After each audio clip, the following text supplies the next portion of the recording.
அன்பர்களே, மதுரை மீனாட்சி சுந்தரேஸ்வரர் திருக்கோவில் 11ஆம் நாளாகிய இன்று திரு தேரோட்ட விழாவானது நடைபெறுகிறது. மதுரை மீனாட்சி சுந்தரேஸ்வரர் திருக்கோவில் சித்திரை பெருவிழாவிலே இன்று முக்கிய நிகழ்வுதான் திரு தேரோட்டம். ஆலயங்களில் தீர்த்த திருவிழாவிற்கு முதல் நாள் தேரோட்டம் நடைபெறும். சுவாமியும் அம்மனும் தனித்தனி தேர்களில் உலா வருவார்கள். ஸ்ரீ ருத்ரத்திலே ரதேபியோ ரதபதிபியஸ்ஸ என்று ஒரு நாமாவளி வரும். ரதமாகவும் ரதத்தின் தலைவனாகவும் இருப்பவன் இறைவன் என்பது பொருள். சங்க இலக்கியங்களிலும் சங்கம் மருவிய இலக்கியங்களிலும் தேர்களை குறித்த செய்திகள் உள்ளன. காப்பியங்களிலும் தேர் பற்றிய செய்திகள் உள்ளன. தேர் திருவிழா இறைவனின் அழித்தல் தொழிலை குறிக்கும். மேலக்கடம்பூர் கோவிலின் கருவறை தேர் வடிவில் சக்கரங்களோடு அமைந்துள்ளது. தேருக்கு நகரும் கோபுரம் என பெயர் உண்டு.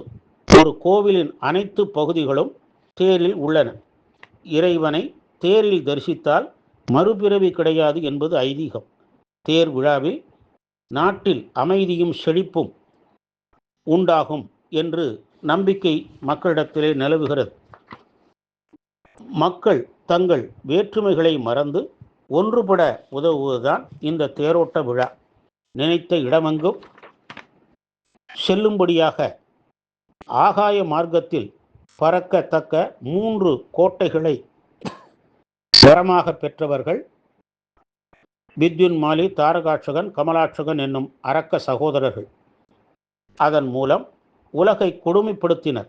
எல்லோரும் சிவபெருமானை வேண்டிட அவர் ஆணைப்படி தேவ தச்சராகிய விஸ்வகர்மா ரதம் ஒன்றை தயாரித்து 4 வேதங்களை குதிரைகளாக்கி பிரம்மாவை சாரதியாக கொண்டு மேருமலையை வில்லாகவும் வாசுகியை நானாகவும் கொண்டு தேரேறி புறப்பட்டார் சிவபெருமான். இறைவன் அசுரர்களையும் அழிக்கக்கூடாது, உலகையும் காக்க வேண்டும் என கருணை கொண்டு தேரில் இருந்தபடியே ஒரு புன்னகை செய்ய அப்போது தோன்றிய அக்னியால் முப்புறங்களும் சாம்பலாகின. தாரகாட்சகன் கமலாட்சனையும் தனது துவார பாலகர்களாக கொண்டார். வித்யுன்மாலியை தனக்கு வாத்தியம் இசைப்போராக கொண்டார்.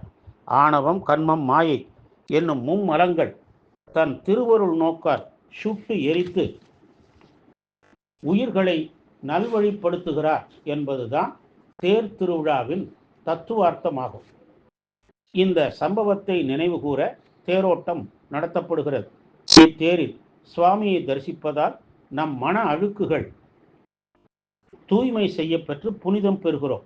4 மாசி வீதிகளிலும் தேர் அசைந்து வருவதை பார்க்க கண் கோடி வேண்டும். இன்று இரவு சப்தாவர்ண சப்பரத்தில் சுவாமியும் அம்மனும் ஏக சிம்மாசனத்தில் சேர்த்தியாக உலா வருவர். இது அருள் சக்தியின் வெளிப்பாடு. சிவசக்தி ஐக்கிய ரூபிண்ணே நமகா என்பது லலிதா சஹஸ்ரநாமம். குடும்பத்தில் கணவனும் மனைவியும் மனமொத்து வாழ்வதே இல்லறத்தின் நோக்கம் என்பதை இந்த உலா உணர்த்துகிறது.